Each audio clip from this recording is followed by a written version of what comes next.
अब से कुछ ही देर में संसद भवन में निर्मला सीतारमण चौथी बार अपने कार्यकाल में चौथी बार वो बजट पेश करने जा रही है। और आज बजट सत्र का आपको बता दें कि आज दूसरा दिन है, लेकिन चौथी बार बजट पेश करेंगी निर्मला सीतारमण। संसद भवन में पहुंच चुकी है। अब से कुछ ही देर में बजट भाषण भी शुरू होगा।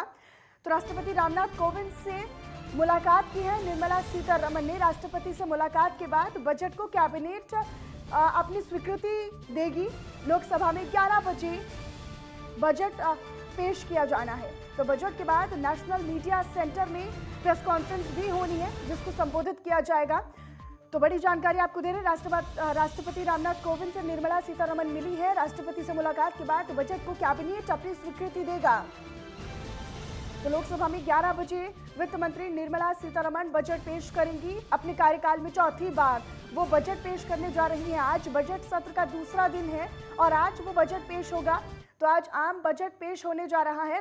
राष्ट्रपति रामनाथ कोविंद से निर्मला सीतारमण ने मुलाकात की है। मुलाकात की तस्वीरें आप देखिए इस वक्त आपको दिखाई जा रही हैं। और कैबिनेट अभी अपनी स्वीकृति देगा, उसके बाद पेश कर दिया जाएगा बजट भाषण।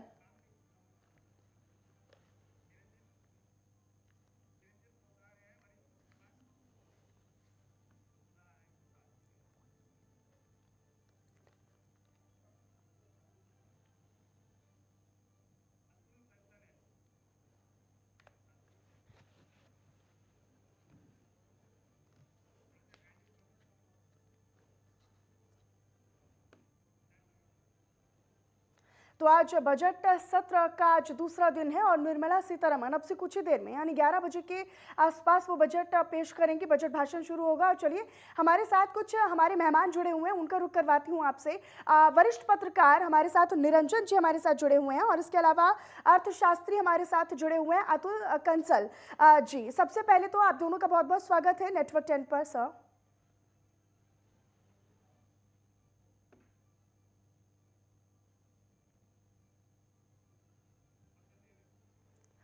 लेकिन देखिए सबसे पहले तो मैं निरंजन जी आपका ही रुख करना चाहूँगी, चूँकि आप वरिष्ठ पत्रकार के तौर पर हमारे साथ जुड़े हुए हैं। आज क्या कुछ उम्मीदें लगाई जा रही हैं, क्योंकि सरकार के जो सामने चुनौतियां बहुत हैं।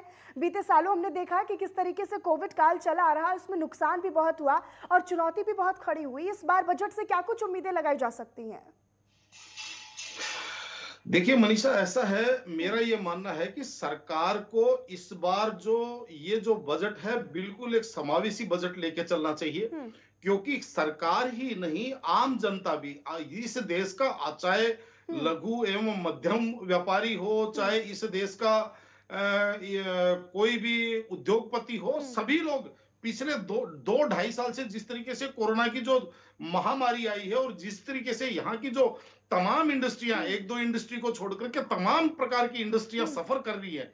कई इंडस्ट्रियां तो ऐसी हैं मनीषा की, जो आप ये मान के चलो कि बिल्कुल एकदम धरातल पे आ गई है।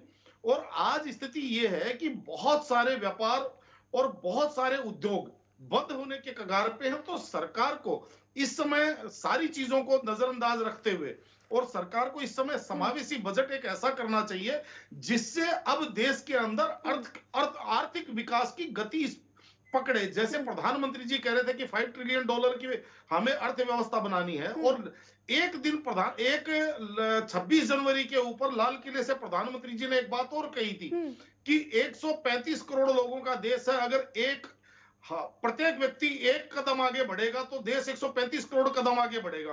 तो प्रधानमंत्री जी को इस समय उसी पॉलिसी के ऊपर ये सरकार को ये कार्य कर रही है, बजट लेके आना चाहिए कि हर एक व्यक्ति को इस बजट के अंदर समावेश करे, हर एक व्यक्ति को इसके साथ जोड़े और जो भी पॉलिसियां बनाए वो पॉलिसियां ऐसी बने कि जो एक आम आदमी के अंतिम छोर पे खड़े हुए व्यक्ति तक वो पहुंचे। और जिस भी वर्ग के लिए जो पॉलिसी बने, मेरा ऐसा मानना है कि पिछले कई वर्षों से हमारे यहाँ एक सबसे बड़ी विसंगति क्या है कि जिसके लिए पॉलिसी बनाई जाती है, जैसे मान लीजिए छोटे व्यापारियों के लिए पॉलिसी बनाई जाती है, उनको कॉन्फिडेंस में नहीं लिया जाता, ना उनसे सर्वे किया जाता, ना उनसे उनकी समस्याओं और उनकी सुविधाओं के ऊपर चर्चा की जाती।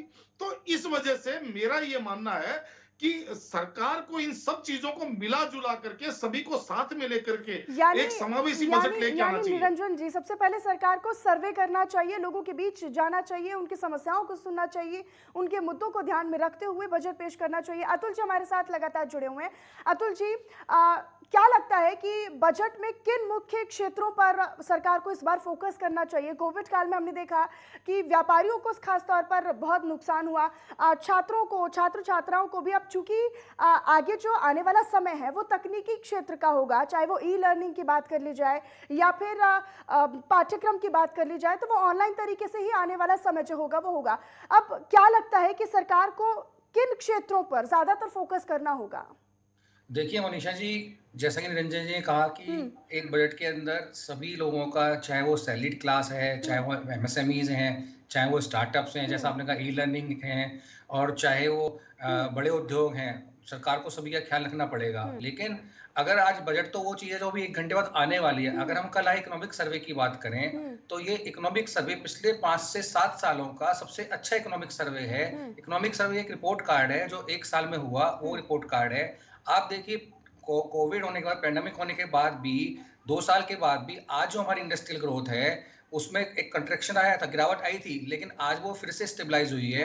ये एक बहुत बड़ी उपलब्धि है। और दूसरा अगर देखा जाए तो एग्रीकल्चर सेक्टर बिल्कुल भी इससे हिट नहीं हुआ। आज से हर साल इसने हर ईयर वाइज ग्रोथ ही दिखाई है, एक प्रगति इसमें हुई है। और अगर हम बात करें अदर सेक्टर्स की, हॉस्पिटलिटी सेक्टर, होटल सेक्टर, ये सबसे बड़ा सेक्टर ऐसा है जो सबसे ज्यादा, और ट्रैवल सेक्टर जो इस पैंडेमिक से हिट हुआ है। तो सबसे पहले मेरे को लगता है कि इस हॉस्पिटलिटी सेक्टर के लिए, ट्रैवल सेक्टर, टूर ट्रैवल के लिए, टूरिज्म के लिए बहुत बड़ी राहत आने वाली है। दूसरा जो सरकार का फोकस रहने वाला है, वो फोकस रहने वाला है पावर सेक्टर की तरफ। शुरू से ही सरकार का ग्रीन एनर्जी और पावर की तरफ टारगेट रहा है। तो इलेक्ट्रॉनिक व्हीकल के लिए जो सब्सिडी लास्ट टाइम भी एक्स्ट्रा डेप्रिसिएशन अलाउ किया गया था, उसी तरह इस बार कुछ अनाउंसमेंट्स आएंगी जो इलेक्ट्रॉनिक व्हीकल्स के लिए एक्स्ट्रा अनाउंसमेंट होंगी, इलेक्ट्रॉनिक इंडस्ट्रीज के अनाउंसमेंट होंगी, पावर सेक्टर के अनाउंसमेंट्स आएंगी, जो हम उम्मीद रखते हैं। तीसरा है सैलरीड क्लास के लिए। अगर हम देखें कि इंश्योरेंस प्रीमियम्स पिछले 4 से 5 साल में साल दर साल बढ़ते ही जा रहे हैं। और जो हमारी स्टैंडर्ड एक्शंस हैं इंश्योरेंस प्रीमियम्स की, मेडिकल इंश्योरेंस की, एटीडी की, वो सिर्फ 25,000 इंडिविजुअल केस में। तो एक आम आदमी जो पहले प्रीमियम 5,000 6,000 रुपए 2 लाख में पे करता था, आज वो 15,000 से 20,000 रुपए प्रीमियम पे कर रहा है। तो आज वो डायरेक्शन बढ़नी चाहिए। वो 50,000 तक भी प्रीमियम है, सीनियर सिटीजन में और ज्यादा है, डायरेक्शन ज्यादा है। तो सीनियर सिटीजन डायरेक्शन 2 लाख रुपए तक होनी चाहिए। सेम 80सी की डायरेक्शन एक्स्ट्रा हो सकती है। लेकिन इस बार में टैक्स स्लैब अतुल जी, में, अगर हम जो अर्थव्यवस्था को जो पुश करता है, संचार हो गया या फिर ऊर्जा की अगर हम बात कर लें, या फिर जीएसटी दर की अगर हम बात कर लें, तो इसको लेकर खास तौर पर फोकस किया जाना चाहिए कि हम जीएसटी की उस दायरे को अगर हम नियमित रखें कि सरकार उस दायरे को बढ़ाते हुए उस पर ज्यादा प्रभाव भी ना पड़े, आम आदमी पर ज्यादा प्रभाव ना पड़े। देखिए, आपने बिल्कुल सही बोला। अगर हम जीएसटी की बात करें तो जीएसटी का कलेक्शन पिछले महीने 1.28 लाख करोड़ था और इस बार 1.39 है। तो आप देखिए वो उसमें बढ़ोतरी होती जा रही है। लेकिन सरकार को एट द सेम टाइम, जैसा आपने बोला, पावर सेक्टर में या और अदर सेक्टर्स में, इंफ्रा में, जीएसटी को स्टेबलाइज करना पड़ेगा। हो सकता है थोड़ा कम करें जिससे आम आदमी को भी राहत मिले। जीएसटी के बढ़ाने से तो आम आदमी के लिए परेशानियां बढ़ेंगी। तो ऐसा, और वैसे भी जीएसटी के रेट्स का बढ़ाने का फैसला जीएसटी की काउंसिल मीटिंग जो है वो करती है।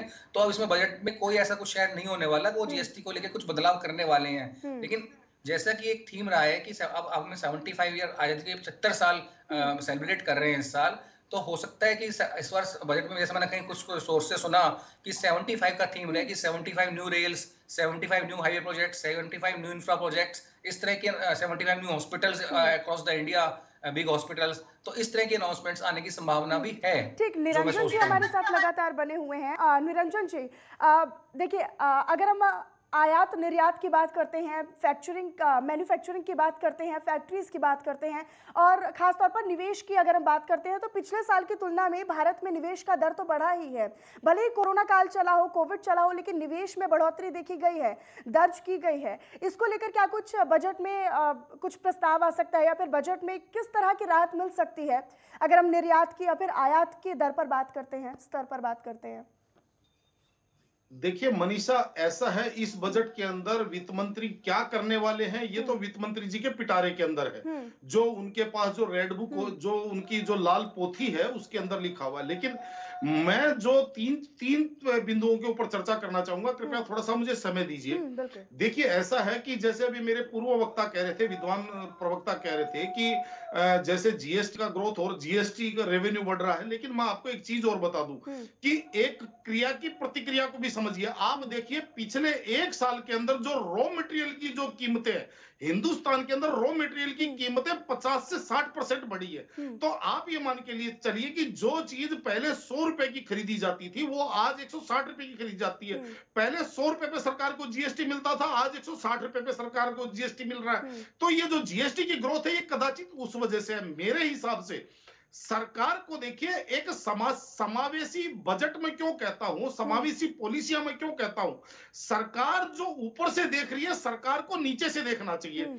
सरकार को नीचे से कैसे देखना चाहिए? एक तरफ प्रधानमंत्री मोदी जी कहते हैं कि मेक इन इंडिया और हमें ये जो है स्टार्टअप भारत और तमाम योजनाएं लेके आ रहे हैं। दूसरी तरफ उसके ऊपर मार कहां पड़ रही है मनीषा? दूसरी तरफ मार यहां पड़ रही है कि जितने भी छोटे और मझोले उद्योग हैं, आज आपको मैं बता रहा हूं सर्वाइवल के लिए वो संघर्ष कर रहे हैं। आज वो अपने आप को चालू रखने के लिए संघर्ष कर रहे हैं। कारण जानते हैं क्या है?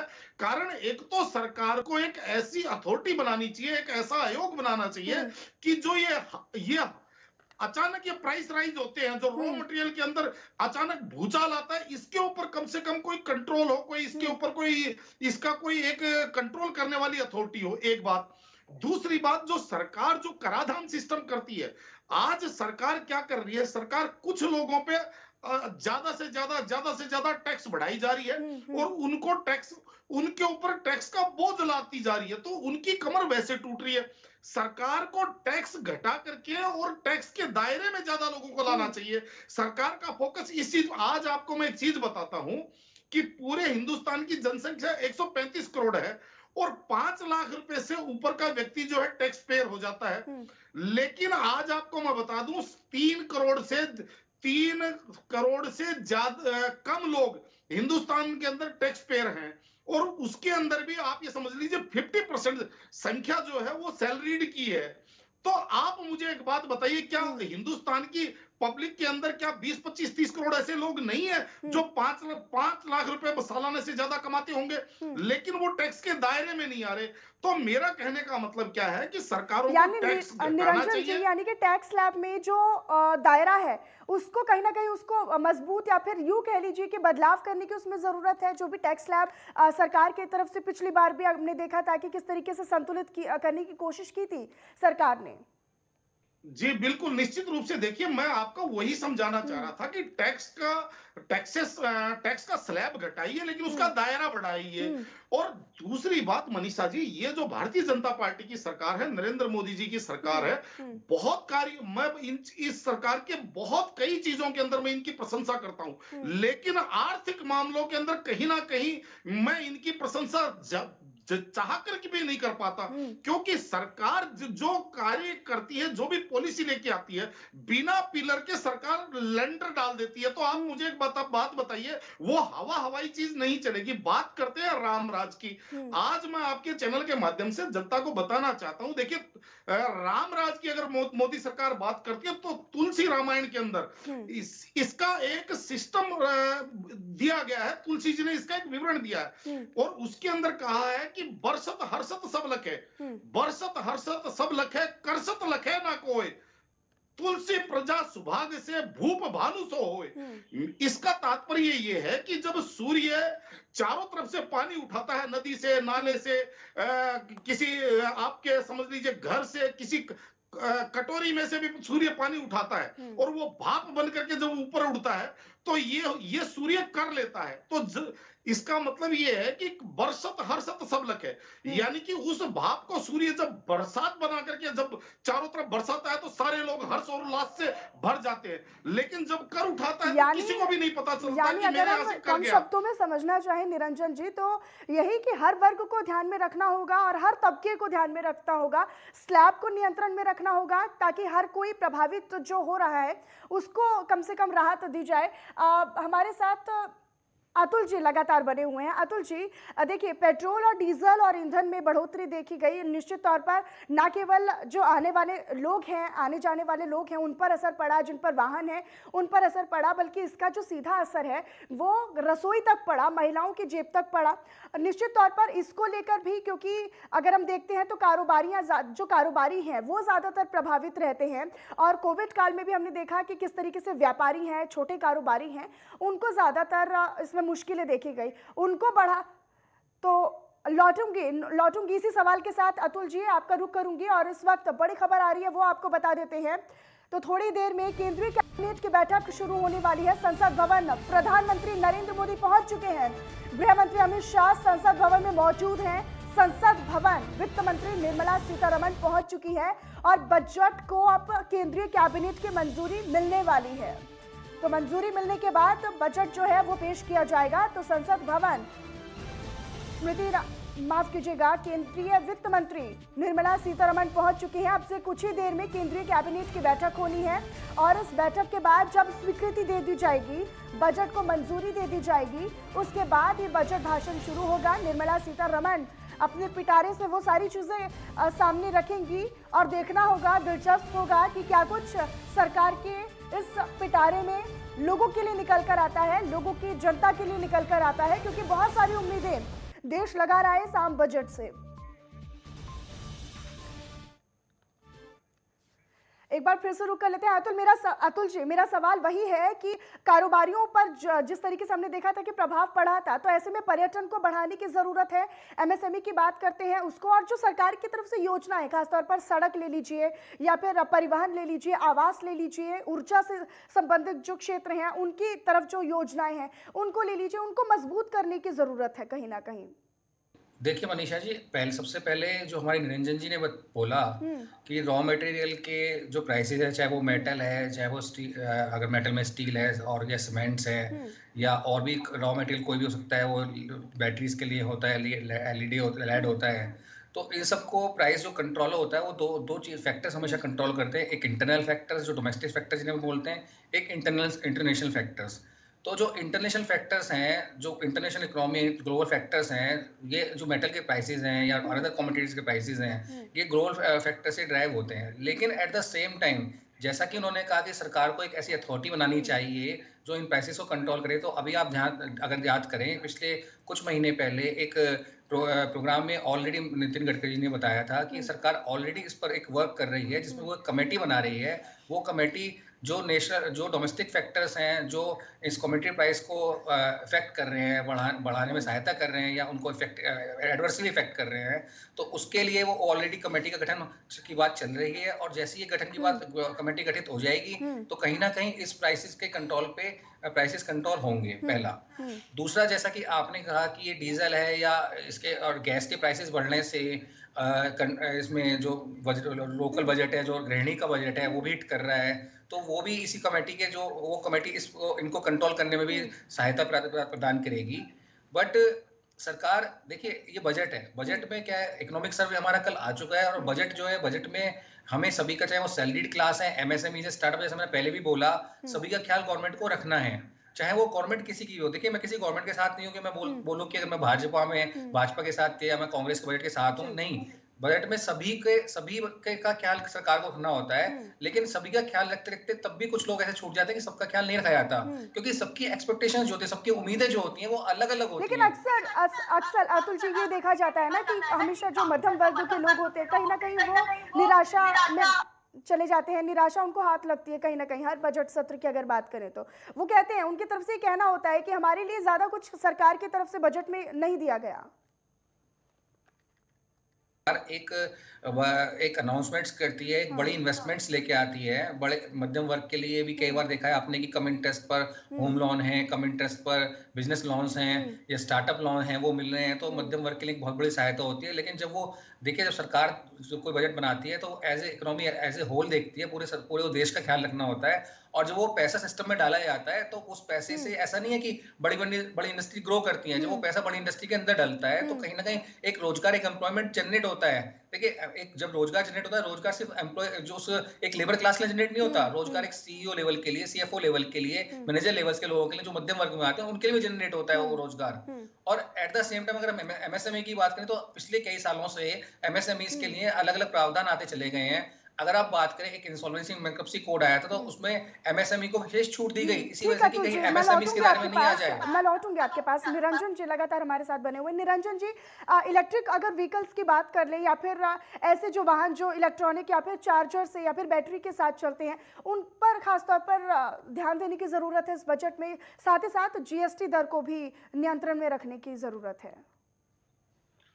देखिए मनीषा, निश्चित रूप से जिस तरीके से हमारे देश के अंदर एयर इंडेक्स की जो स्थिति चल रही है, उस हिसाब से निश्चित रूप से सरकार को यहाँ पे इलेक्ट्रिक व्हीकल्स और या अन्य ईंधन के जो व्हीकल्स हैं, पेट्रोल डीजल छोड़ करके अन्य ईंधन के जो व्हीकल्स हैं, उनको प्रमोट करने के और उनको बढ़ावा देने के लिए निश्चित रूप से सरकार की आवश्यकता है और सरकार को करना चाहिए।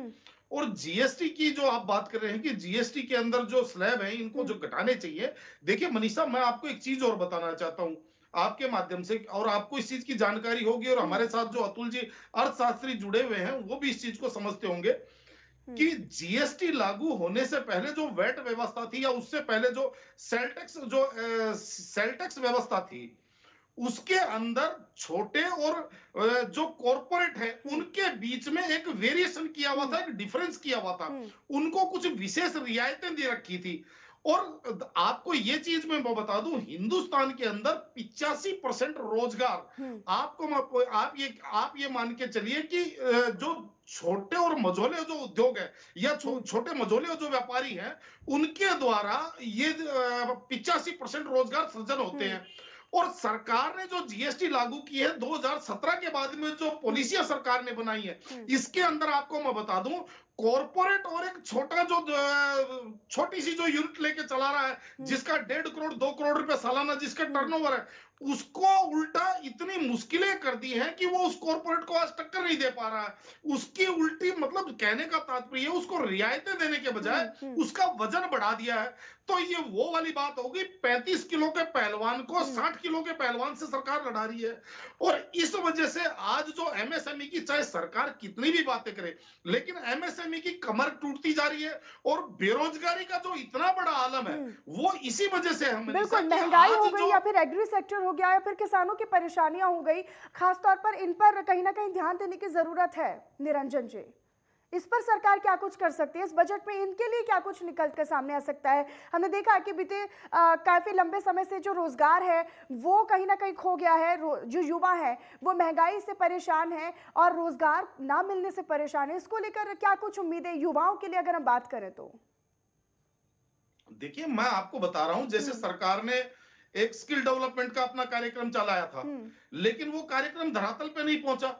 तो अगर मैं ये कह रहा हूं कि कोई भी सरकार आर्थिक मामलों को लेकर के अगर कोई कार्यक्रम लेके आती है, तो पहले उसका फाउंडेशन बनाए, फिर उसके पिलर बनाए, और उसके ऊपर बाद में उसको लेंटर डाले। मैं एक छोटा सा एग्जांपल और देता हूं। सरकार ने सीधा काले धन के ऊपर अटैक करने के लिए सरकार चल पड़ी, और जैसे नोटबंदी वगैरह, और आपने देखा होगा कि कितना बड़ा रिएक्शन इस अर्थव्यवस्था के ऊपर आया है, कितना बड़ा आघात हुआ अर्थव्यवस्था के ऊपर।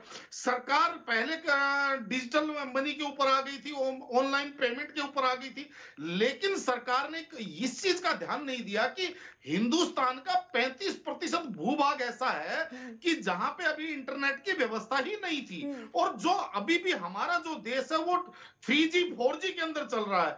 हाई स्पीड इंटरनेट हमारे पास है ही नहीं। तो सरकार ठीक, मैं लौटूंगी आपके पास। केंद्रीय कैबिनेट की बैठक शुरू हो चुकी है, तो इस वक्त बड़ी जानकारी आपको दे रहे हैं। बैठक में पीएम मोदी और अमित शाह भी मौजूद हैं। तो बैठक शुरू हो चुकी है और बजट को मंजूरी अब केंद्रीय कैबिनेट से मिलने जा रही है और मंजूरी मिलने के बाद निर्मला सीतारमण अपना बजट भाषण शुरू करेंगी और इस पिटारे में जो भी कुछ है देश की जनता के लिए वो सामने रखा जाएगा। तो वित्त मंत्री निर्मला सीतारमण इस बैठक में मौजूद हैं। केंद्रीय कैबिनेट की बैठक भी शुरू हो चुकी है और इस बैठक में प्रधानमंत्री भी मौजूद है और अमित शाह भी मुख्य तौर पर इस बैठक में मौजूद हैं। केंद्रीय कैबिनेट इस बजट को मंजूरी देगी। कैबिनेट से मंजूरी के बाद लोकसभा में ये बजट पेश होगा। तो कैबिनेट से स्वीकृति लेने के बाद लोकसभा में वित्त मंत्री निर्मला सीतारमण इस बजट को पेश करेंगी और लोकसभा में ही निर्मला सीतारमण बजट भाषण अपना देंगी। अब देखना दिलचस्प होगा, देखना महत्वपूर्ण होगा कि बहुत सारी चुनौतियां सरकार के समक्ष रही, सामने रही, लेकिन उनके बीच अब सरकारी खजाने से क्या कुछ निकल कर आता है। हमारे साथ हमारे दोनों जो गेस्ट्स हैं और जो अतिथि हैं वो लगातार बने हुए हैं। अतुल जी, देखिए, हमने लगातार देखा कि बढ़ते जो खतरे हैं देश के, अगर हम बात करें तो डिफेंस पर ध्यान दिया। हालांकि इसमें टैक्स नियमों, डिफेंस पर ध्यान देना और खासतौर पर अगर हम आत्मनिर्भर भारत अभियान की बात करते हैं तो उस पर निश्चित तौर पर सरकार का ज्यादा फोकस है। इसको लेकर क्या कुछ उम्मीदें हैं, क्या कुछ सरकार के खजाने से आज निकलकर सामने आ सकता है? देखिए, अगर हम डिफेंस की बात करें तो डिफेंस के लिए पिछले कुछ सालों से आप देखिए, पिछले मैं बोलूँगा 5-6 सालों से डिफेंस के लिए एक स्पेशल बजट रखा गया है और ये बजट हर साल बढ़ता हुआ रहता है। और देश की, देखिए, आज के समय में अगर हम बात करें चारों तरफ से बढ़ते हुए खतरे को देखते हुए, या आज जो आप जैसा अफगानिस्तान में भी आपने देखा जैसे वार्स हुई, सब हुई, यहाँ आतंकवादी खतरे बढ़ते जा रहे हैं, तो सरकार के लिए एक बहुत जरूरी है कि अपने देश की सुरक्षा करना। अगर देश सुरक्षित रहेगा तो जनता सुरक्षित रहेगी, रोजगार बढ़ेंगे, लोग जो बाहर के इन्वेस्टर्स हैं उनका देश में कॉन्फिडेंस बढ़ेगा। अगर बाहर का इन्वेस्टर, देखिए, जब बाहर से कोई इन्वेस्टर आता है, ग्लोबल इन्वेस्टर इंडिया में आता है, तो वो हमेशा ये देखता है कि देश में सुरक्षा का माहौल है या नहीं है। अगर देश के अंदर असुरक्षा का माहौल है, आतंकवादी खतरे या क्रॉस बॉर्डर वॉर्स वगैरह इस तरह के खतरे हैं, जैसे चाइना का वॉर का भी खतरा एक बार बीच में पैदा हुआ था, आपको याद हो, तो अगर इस तरह के खतरे हैं तो वो कभी इन्वेस्टमेंट्स इंडिया में लेके नहीं आएगा। तो सरकार हमेशा अगर हम बात करें कि डिफेंस के लिए, तो डिफेंस के लिए इस बार भी हम पूरी उम्मीद रखते हैं डिफेंस के लिए बजट में एक अच्छा प्रावधान आएगा, डिफेंस का बजट रखा जाएगा, कुछ नए डिफेंस इक्विपमेंट्स वगैरह, इसके लिए नई इन्वेस्टमेंट्स, इन सब का प्रावधान तो इस बार भी पिछली बार से ज्यादा ही आना है, जिसकी हम एक उम्मीद रखते हैं। दूसरी, अगर हम आत्मनिर्भर भारत की बात करें तो आत्मनिर्भर के लिए, और आत्मनिर्भर क्या है कि सेल्फ डिपेंडेंट बनना है, हमें खुद अपना रोजगार चलाना है, एम्प्लॉयमेंट के लिए सरकार पर डिपेंड नहीं रहना। तो इसके लिए हो सकता है कि शायद कुछ कम रेट्स पर लोन प्रोवाइड करने की सुविधा भी आ जाए। शायद जैसे प्रधानमंत्री रोजगार योजना जैसे हमारी ऑलरेडी एग्जिस्टेंस में है, इस तरह की कोई नई योजना आ जाए जिससे यंगस्टर्स को आसानी से लोन मिल जाए, स्टार्टअप्स लगा सकें, शुरू कर सकें। तो सरकार का इस तरफ भी काफी ध्यान रहने वाला है। तो आत्मनिर्भर भारत और डिफेंस, ये दोनों तो ऐसे अगर एक मुद्दे हैं, या हम कह सकते हैं ऐसी व्यवस्था है या ऐसा क्षेत्र है जिसके अंदर सरकार को रिलीफ लाने ही लाने हैं, एक्स्ट्रा इन्वेस्टमेंट्स लानी ही लानी है। जी अतुल जी, यानी कि बहुत ज्यादा महत्वपूर्ण है ये दोनों चीजें, आत्मनिर्भर भारत की अगर हम बात कर ले या फिर डिफेंस सेक्टर की अगर हम बात कर ले।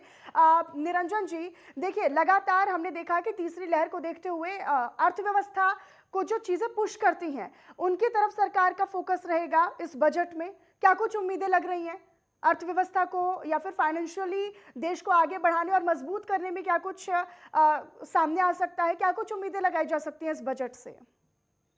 जी, निश्चित रूप से मनीषा, देखिए, जैसे अब जैसे देश जो है कोविड की महामारी से उबर रहा है, और इस बार आपने देखा होगा कि तीसरी लहर ने ज्यादा विकराल रूप धारण नहीं किया, और लोगों को उम्मीद ये है कि भाई शायद अब हो सकता है इस बीमारी से हमें लड़ना आ गया।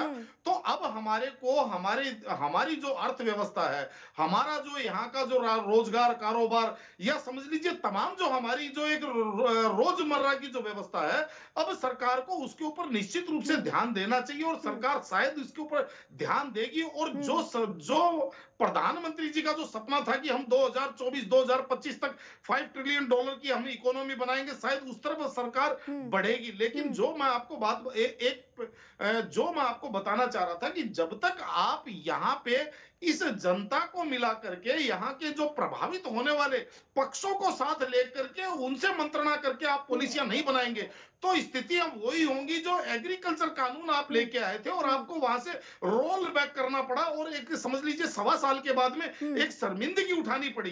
बेशक कृषि कानूनों का मैं मुखालफत नहीं करता, मैं कृषि कानून बेशक आपके अच्छे होंगे, आपकी नीयत ठीक होगी, लेकिन आपने उन किसान संगठनों को विश्वास में लेकर के अगर वो कार्य किया होता तो शायद आज स्थितियां कुछ और होती। तो सरकार को क्या है कि नॉर्थ ब्लॉक में बैठे हुए केवल 10, 12, 15 ब्यूरोक्रेट्स अगर किसी चीज की पॉलिसी बनाएंगे, क्यों तो उनका समझ लीजिए पॉलिसी वैसी ही रहेगी मनीषा, क्योंकि उनको ये चीज समझनी चाहिए कि इस दिल्ली के सदर बाजार के अंदर 8x8 की दुकान पे बैठ करके जो आदमी व्यापार कर रहा है वो किन स्थितियों से रूबरू होता है। तो इन सारी चीजों को देख करके मद्देनजर यानी सारे फैक्टर्स बहुत ज्यादा इंपॉर्टेंट है निरंजन जी। सभी फैक्टर्स को ध्यान में रखकर इस बजट में क्या कुछ निकल कर आएगा वो देखना महत्वपूर्ण होगा। निरंजन जी और अतुल जी, आप दोनों हमारे साथ बने रहिएगा। वक्त एक छोटे से ब्रेक का हो चला है। ब्रेक के बाद दोनों गेस्ट्स का एक बार फिर से रुक करेंगे, लौट रहे एक ब्रेक के बाद।